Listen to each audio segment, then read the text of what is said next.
किए अर्जुनंकर सबुठारु शक्तिशाली पुत्र थिले, जी चक्रव्यूह भेद करी कौरव वीरमानंकु पराजित करथिले ना जी अर्जुनंकु युद्धरे परास्त करी तांकर बद्ध करथिले।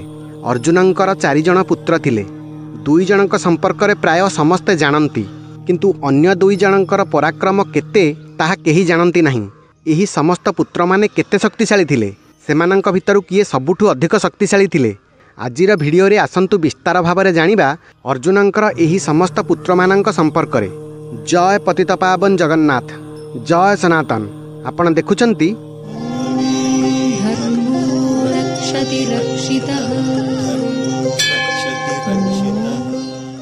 अभिमन्यु। अभिमन्यु अर्जुन एवं सुभद्रांकर पुत्र थिले। तांकु महाभारत रे महान युवक योद्धा मानंक भितरे गणना करा जाए। अभिमन्यु द्वापर जुगर श्रेष्ठ योद्धा मानंक ठारु शिक्षा ग्रहण करिथिले। अर्जुन, श्रीकृष्ण एवं बलराम अभिमन्यु को प्रशिक्षण देइथिले। शक्ति एवं पराक्रम रे श्रीकृष्ण, अर्जुन एवं प्रद्युम्न को छाड़ीदेले। अभिमन्यु जणे मात्र पांडव पक्षर योद्धा थिले, जी चक्रव्यूह भेद करिबा जानिथिले। जदिओ से समय अभाव कारणरू चक्रव्यूहरु बाहरिबा ज्ञान नहीं पारि नथिले। अभिमन्यु गुरु द्रोण, अश्वत्थामा, शल्य, दुर्योधन, दुशासन, कृतवर्मा एवं शकुनी एही समस्त योद्धा को एकुटिया परास्त करथिले। कर्ण को तांकर 6 जण सेनापति सहित अनेक थर परास्त करथिले। जेतेबेले अन्य पांडवंकु जयद्रथ चक्रव्यूह द्वार सम्मुख रे अटकाई देइथिले, सेतेबेले अभिमन्यु चक्रव्यूह भितरे कौरव सेना को संहार करुथिले। सेठी से दुर्योधनक पुत्र लक्ष्मणर वध करथिले। कर्णक भाई को तांको सामनारे वध करथिले। बारंबार अभिमन्युक हाथरे पराजित हेबा परे कर्ण गुरु द्रोणंकु कहिथिले, ये आम समस्तंकु वध करिबा पूर्वरु आपण एहार वध करिबार उपाय कुहंतु। गुरु द्रोण कहिले, रणक्षेत्र रे विचरण करुथिबा एही सुभद्रा पुत्र मोते अत्यंत आनंदित करुछि। क्रोधित महारथी माने तार कोनोसी दुर्बलता देखि पारु नाहंती। से तार महान तीर द्वारा समस्त दिगकु व्याप्त करिछि। युद्ध क्षेत्र रे गांडीबधारी अर्जुन एवं एही अभिमन्यु भितरे किछि फरक देखि पारु नाही। एही कथारु जणा जाए अभिमन्यु केते बड़ योद्धा थिले। एहा परे गुरु द्रोण परामर्श देले जे अभिमन्यु को युद्धरु विमुख करी पछरु एहा उपरे प्रहार कर। एहा हातरे धनु थिबा पर्यंत देवता असुर माने मध्य एहाकु जिति परिबे नाही। जदि अभिमन्यु को परास्त करिबाकु चाहुछ, तेबे एहार रथ एवं धनु को प्रथमे नष्ट कर। एहा परे कर्ण अभिमन्युक धनु को काटी देले।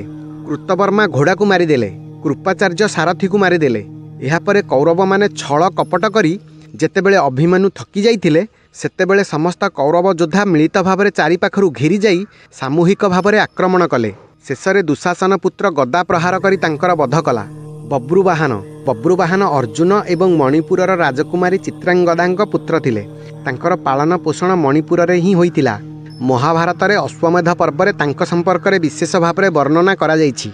बब्रुवाहनंकु निज अजा राजा चित्रवर्मांक ठारु युद्ध एवं राजनीतिर शिक्षा मिलिथिला। से अनेक प्रकार युद्ध कौशल शिक्षा नैथिले एवं विशेष भावरे धनुर्विद्या अत्यंत कौशली थिले। अर्जुन चित्रांगदा को विवाह करने समय तांकर पिता मणिपुरर राजा चित्रवर्मा को वचन देइथिले जे तांक संतान मणिपुर राजवंशर उत्तराधिकारी हेब एवं पांडव वंशर अंश हेब नाही। सेथिपई अर्जुन महाभारत युद्ध पूर्वरु मणिपुर जाई बब्रुवाहन को निमंत्रण करिनथिले। महाभारत युद्ध पर युधिष्ठिर अश्वमेध यज्ञर आयोजन करथिले, जेउथिरे अर्जुन को अश्वरक्षार दायित्व देइथिले। सेही अश्व मणिपुर जाइथिला। सेठी अर्जुनक सामना तांक पुत्र बब्रुवाहनक सह होइथिला।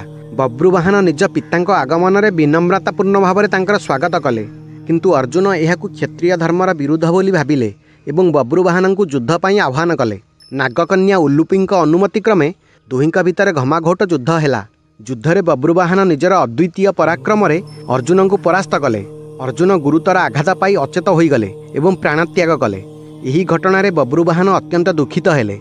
उल्लुपी बब्रुवाहन को बुझाइले जे यह बसुमानंकर अभिशापर प्रायश्चित थिला, जहाँ पितामह भीष्मंक बद्ध करने कारणरू मिलिथिला।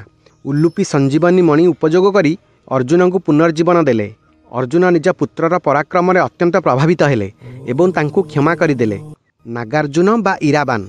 नागार्जुन नागकन्या उल्लुपींक पुत्र थिले। तांकर जन्म नागलोकरे होइथिला। सेठारे तांको अस्त्र शस्त्र धनुर्विद्या एवं मायावी युद्धर शिक्षा मिलिथिला। महाभारत युद्धरे इराबान पांडव पक्षर युद्ध करथिले एवं प्रथम दिन में श्रुता युद्ध एवं अवंतीर राजकुमार बिंद अनुबिंदांक भली योद्धांक सहित भयंकर युद्ध करथिले। से निज युद्ध कौशल द्वारा अनेक वीर योद्धांकु परास्त करथिले। तांकर शेष युद्ध मायावी राक्षस अलम्भुष सहित होइथिला। ଅଳମ୍ଭୁଷ ଦୁର୍ଯ୍ୟୋଧନର ଆଦେଶରେ ନାଗାର୍ଜୁନଙ୍କୁ ମାରିବାକୁ ଆସିଥିଲା। ଦୁଇ ଜଣଙ୍କ ଭିତରେ ଭୀଷଣ ମାୟାବୀ ଯୁଦ୍ଧ ହେଲା, ଯେଉଁଥିରେ ଇରାବାନ ନାଗମାନଙ୍କ ସହାୟତାରେ ଅଳମ୍ଭୁଷର ସାମ୍ନା କରିଥିଲେ। କିନ୍ତୁ ଅଳମ୍ଭୁଷ ଗରୁଡ଼ ରୂପ ଧରି ନାଗମାନଙ୍କୁ ଭକ୍ଷଣ କରିବାକୁ ଲାଗିଲା ଏବଂ ଶେଷରେ ଇରାବାନଙ୍କୁ ପରାଜିତ କରି ତାଙ୍କର ବଧ କଲା। ଶ୍ରୁତକର୍ମା ଦ୍ରୌପଦୀଙ୍କ ଗର୍ଭରୁ ଅର୍ଜୁନଙ୍କ ପୁତ୍ର ଥିଲେ। ଶ୍ରୁତକର୍ମାଙ୍କ ସମ୍ପର୍କରେ ମହାଭାରତରେ କମ ବର୍ଣ୍ଣନା ଦେଖିବାକୁ ମିଳେ, କିନ୍ତୁ ତାଙ୍କର ପରାକ୍ରମ ଅନ୍ୟ ପରାକ୍ରମୀ ପାଣ୍ଡବ ପୁତ୍ରମାନଙ୍କ ଭିତରେ ଗଣନା କରାଯାଏ। ପାଣ୍ଡବଙ୍କ ବନବାସ ସମୟରେ ସେ ପାଞ୍ଚାଳରେ ଧୃଷ୍ଟଦ୍ୟୁମ୍ନଙ୍କ ତତ୍ତ୍ୱାବଧାନରେ ଯୁଦ୍ଧବିଦ୍ୟା ଶିକ୍ଷା କରିଥିଲେ। ଶ୍ରୁତକର୍ମା କୁରୁକ୍ଷେତ୍ର ଯୁଦ୍ଧରେ ପାଣ୍ଡବଙ୍କ ପକ୍ଷରୁ ଯୁଦ୍ଧ କରିଥିଲେ। ଭୀଷ୍ମ ପର୍ବ ଅନୁସାରେ ସେ ଅନେକ କୌରବ ଯୋଦ୍ଧାଙ୍କର ସାମ୍ନା କରିଥିଲେ, କିନ୍ତୁ ତାଙ୍କର ବ୍ୟକ୍ତିଗତ ଯୁଦ୍ଧ ସମ୍ପର୍କରେ ବିଶେଷ ବର୍ଣ୍ଣନା ଦେଖିବାକୁ ମିଳେ ନାହିଁ, କାରଣ ସେ ଅଧିକାଂଶ ସମୟରେ ସାମୂହିକ ଯୁଦ୍ଧରେ ଭାଗ ନେଉଥିଲେ। ଯୁଦ୍ଧର ଅନ୍ତିମ ଦିନରେ ଅଶ୍ୱତ୍ଥାମା ଦ୍ୱାରା ପାଣ୍ଡବଙ୍କ ଶିବିରରେ ରାତ୍ରି ଆକ୍ରମଣ ସମୟରେ ଶ୍ରୁତକର୍ମାଙ୍କର ଅନ୍ୟ ପାଣ୍ଡବ ପୁତ୍ରମାନଙ୍କ ସହିତ ମୃତ୍ୟୁ ହେଲା। ନାଗାର୍ଜୁନ, ବବ୍ରୁବାହନ ଏବଂ ଅଭିମନ୍ୟୁ ନିଶ୍ଚିତ ଭାବରେ ଶ୍ରୁତକର୍ମାଙ୍କ ଠାରୁ ଅଧିକ ଶକ୍ତିଶାଳୀ ଥିଲେ। ଯଦି ଭିଡ଼ିଓ ଆପଣଙ୍କୁ ଭଲ ଲାଗିଥାଏ ତେବେ ଲାଇକ୍ କରିବେ ଏବଂ ଚ୍ୟାନେଲକୁ ସବସ୍କ୍ରାଇବ୍ କରିବେ।